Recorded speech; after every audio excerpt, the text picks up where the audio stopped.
कमीना ससुराल पार्ट 1। दोस्तों, आज की कहानी थोड़ी गंभीर है। ये समाज के एक ऐसे पहलू को दर्शाता है जिसके बारे में जानते सब हैं, पर करते कुछ नहीं। एक लड़की जब शादी करके ससुराल आती है तो कई सपने संजो कर ले आती है, और दूसरी ओर सास ससुर शादी से पहले जिसे बेटी बेटी कहकर बुलाते हैं, वही उस बेटी को तो भूल ही जाते हैं। आइए आज हम एक नजर डालते हैं समाज की ऐसी एक सच्चाई पर। यह कहानी शुरू होती है पानीपत के एक शहर में, जहां शुभी अपने माँ बाप और भाई बहन के साथ रहती है। शुभी एक हंसती खेलती और मनमौजी लड़की है। एक दिन, अजी सुनती हो आप? हाँ जी, कहिए। वैसे भी मैं देख रही थी, काफी देर से किसी सोच में डूबे हैं आप। मैं सोच रहा हूँ कि अब शुभी बड़ी हो गई है, समय आ गया है उसके हाथ पीले करने का। इतने में शुभी भी आ जाती है। ओके गाइस, बाय, मैं कॉलेज जा रही हूँ। अरे शुभी, तेरा प्रेजेंटेशन है ना आज? प्रेजेंटेशन? ओह हाँ, प्रेजेंटेशन है, मुझे लेट हो रहा है, बाय बाय बाय बाय। ये कहकर शुभी भागकर घर से चली जाती है। हाय मोहित, कहाँ हो तुम? अच्छा सुनो। शुभी एक मिनट मैं आ रहा हूँ, फोन रख दो। इतने में मोहित उसके बाजू में बाइक पार कर देता है और कहता है, मैडम आप लेट है, ना कि मैं। सुनो ना। और हाँ, आपकी प्रेजेंटेशन मेरे ही लैपटॉप में है, कल रात ही बना के अपलोड कर दी थी ताकि तुम आज प्रेजेंट कर सको।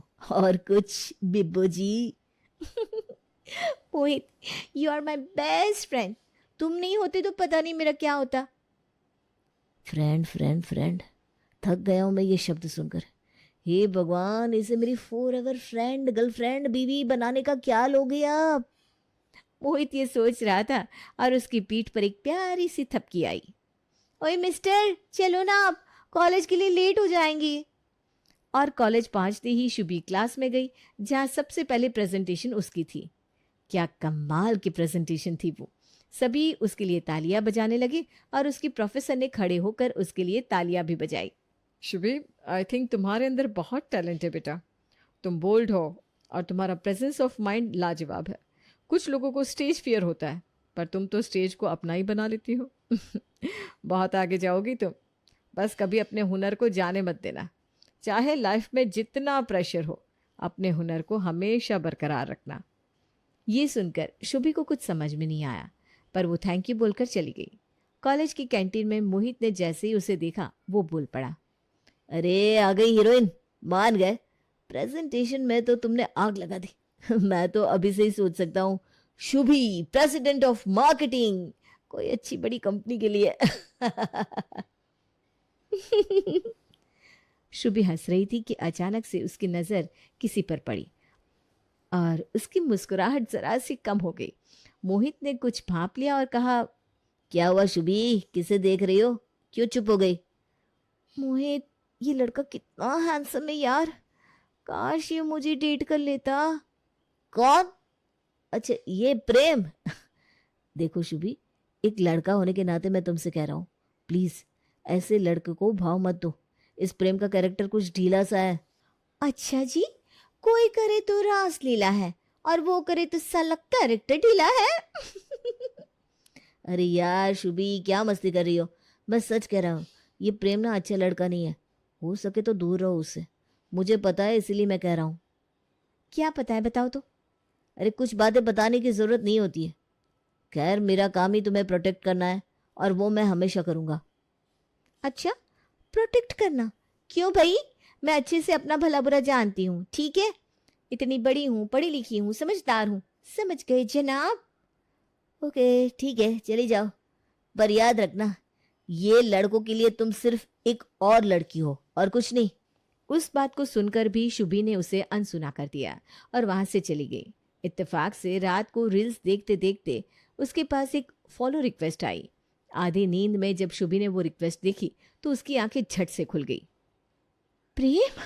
ओ माय गॉड, ये तो प्रेम की रिक्वेस्ट है, मैं विश्वास नहीं कर सकती। ये कहकर उसने तुरंत उसकी रिक्वेस्ट एक्सेप्ट कर ली और एक मैसेज आया। हे गॉर्जियस। हाय प्रेम। मैंने तुम्हें आज कैंटीन में देखा और देखता ही रह गया।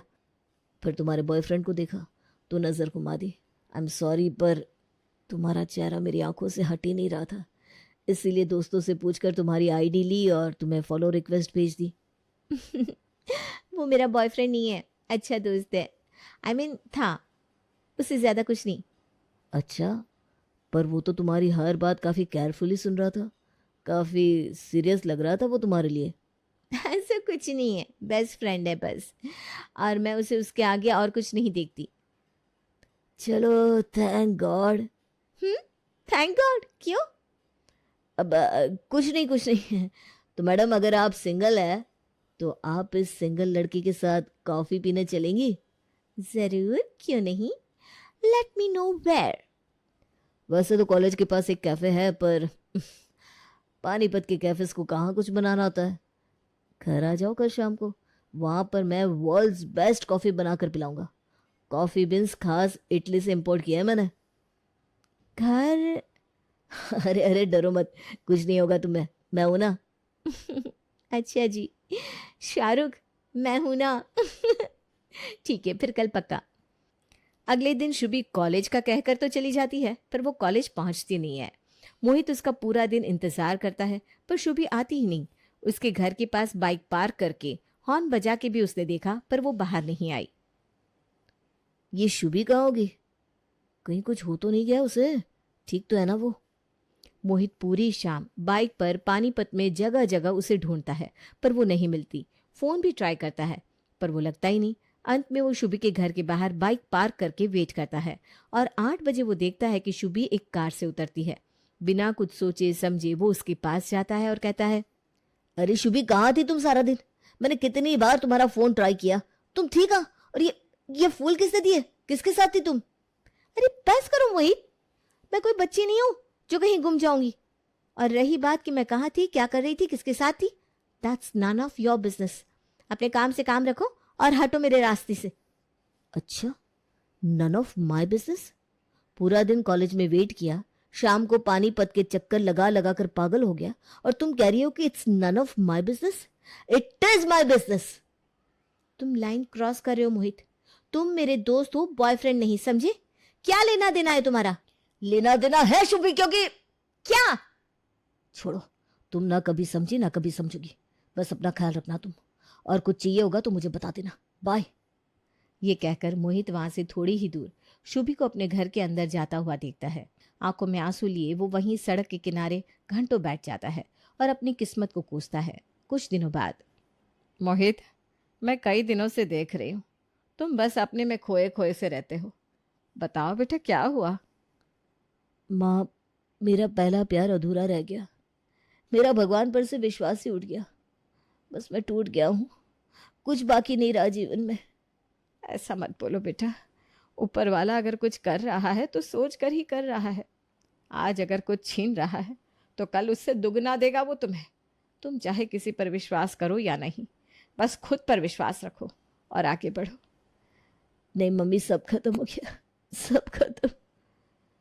और ये कहकर मोहित एकटक दीवार को देखने लगा। चेहरे पे कोई भाव नहीं था उसके। वो एकदम पत्थर की तरह स्थिर बैठा हुआ था। वहीं दूसरी ओर शुभी की जिंदगी किसी सपने से कम नहीं थी। वो और प्रेम डेट करने लगे, पर छुप छुप कर। प्रेम के कहने पर वो कॉलेज में एक दूसरे से बात नहीं करते, पर कॉलेज के बाद शुभी कभी कुछ तो कभी कुछ बहाना बनाती और उसके घर जाकर उसके साथ घंटों बिताती। एक रोज जब वो शाम को वापस आई तो घर पर, शुभी, ये कोई समय है क्या घर आने का? वो पापा, कल्चरल फेस्ट चल रहा है ना, तो इसीलिए प्रैक्टिस। तो फोन तो उठाना चाहिए ना। और ये भी क्या प्रैक्टिस जिसमें 1 बजे से 8 बजे तक तुम बिजी रहती हो? अब क्या हम अपना काम धाम छोड़कर तुम्हारे पीछे पीछे चलते रहे? और ये लड़का कौन था जिसकी गाड़ी से तुम उतरी? लड़का? नहीं पापा, मेरा फ्रेंड है, स्टेफी। स्टेफी ने ड्रॉप किया मुझे। अच्छा, और स्टेफी तुझे फूल देती है रोज? फूल? नहीं नहीं, वो प्ले में मेरे कैरेक्टर को फूल चाहिए होते ना, इसलिए। ठीक है, तुम जाओ, जाके खाना खा लो और टाइम पर सो जाना। जी पापा। शुभी के जाते ही, जी, मुझे लगता है कि शुभी को बता देना चाहिए हमें। अरे बिल्कुल भी नहीं, अब राज खुलेगा कल। बहुत हो गई उसकी मनमानी। और अगले ही दिन जैसे ही शुभी उठती है, उसके पापा कहते हैं, शुभी, आज कॉलेज स्किप कर दो। स्किप? मगर क्यों पापा? वो कुछ लोग घर पर आ रहे हैं ना, इसलिए। ओके, पर कौन? देख लेना। और हाँ, कुछ ढंग का पहन लेना, ये जीन्स जून्स मत पहनना, समझी? शुभी कुछ सोचती तो है, पर फिर उसकी माँ आवाज लगाती है। वो सब भूलकर माँ की मदद में लग जाती है। थोड़ी ही देर में 3 लोग घर आ जाते हैं। एक औरत, उसका पति और साथ में एक लड़का भी था। शुभी ने जैसे ही वो देखा, उसके तो तोते उड़ गए। फिर उसने लड़के को देखा, मोटा, बाल कम और गर्दन झुकाए, सिर्फ जमीन को एकटक देखता रहता। आइए आइए सोनिया बहन, सफर कैसा था आपका? जी बहुत बढ़िया। ये जगह बहुत सुंदर है और आपका घर तो वाजिब है। धन्यवाद। लीजिए आप सभी नाश्ता लीजिए, मैं शुभी को बुलाती हूँ। माँ शुभी को लेकर आती है। गुलाबी चूड़ीदार कमीज और आसमानी नीले रंग के दुपट्टे में शुभी बिल्कुल गुलाबी ताजमहल जैसी लग रही थी, जैसे कलाकार ने अपने कैनवास पर एक पेंटिंग उतारी हो। वो सब शुभी को देखकर उसे देखते ही रह गए। बेटा तुम तो बहुत सुंदर हो, तुम्हें कोई देखे तो देखता ही रह जाए। जी? इनका मतलब है कि तुम बहुत ही प्यारी हो। अच्छा शुभी, ये है हमारा बेटा रोहित। आप लोग जाइए और कुछ बात कर लीजिए। नहीं मम्मी, मुझे कोई बात नहीं करनी, मैं ठीक हूँ। अब वो कहना थोड़ा सा शर्मिला है इसलिए कोई बात नहीं बेटा, इधर ही बैठ। हाँ, शुभी का दिमाग तो पहले ही चलना बंद हो गया था, और उस लड़के को देखकर तो वो और भी हक्की बक्की रह गई थी। वो लड़का उसे कुछ ठीक नहीं लगता।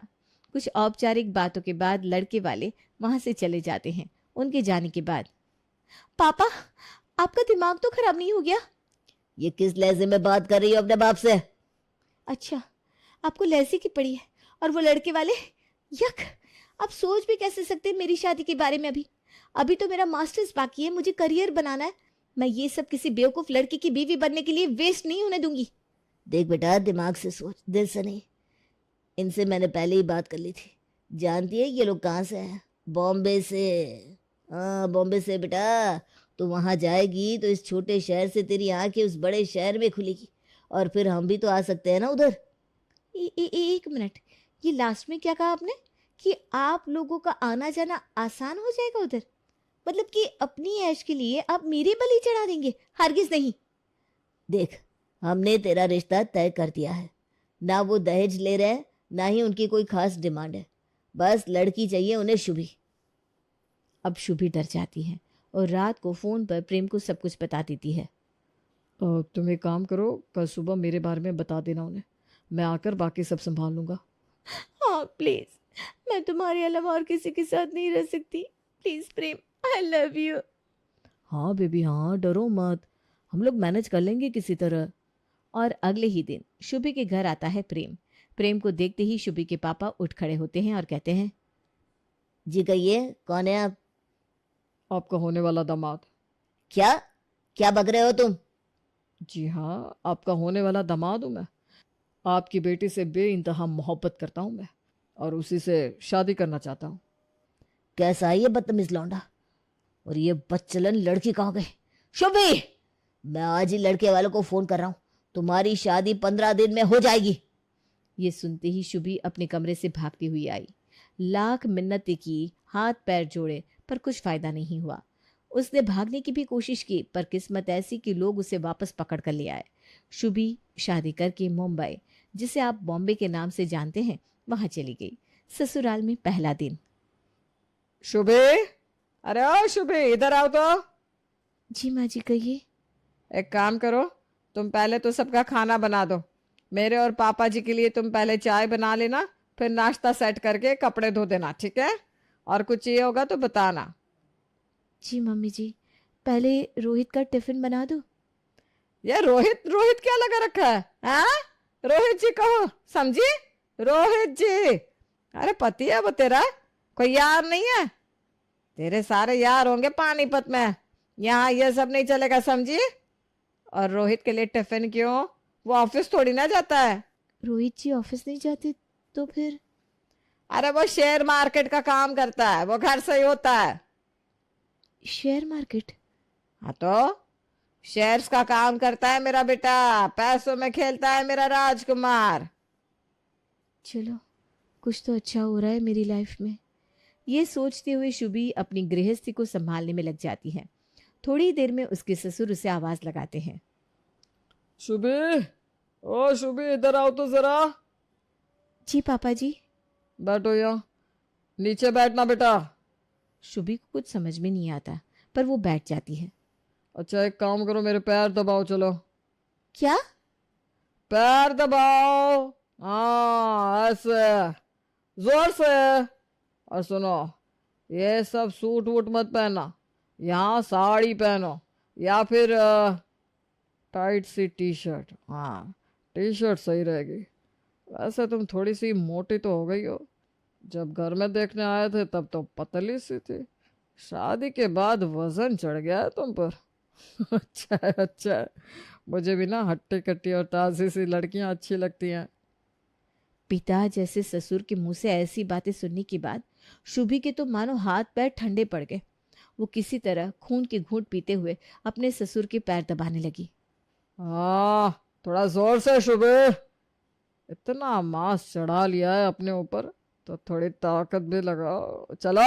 हाँ ऐसे, जोर जोर से, थोड़ा ऊपर शुभी, थोड़ा ऊपर करो ना।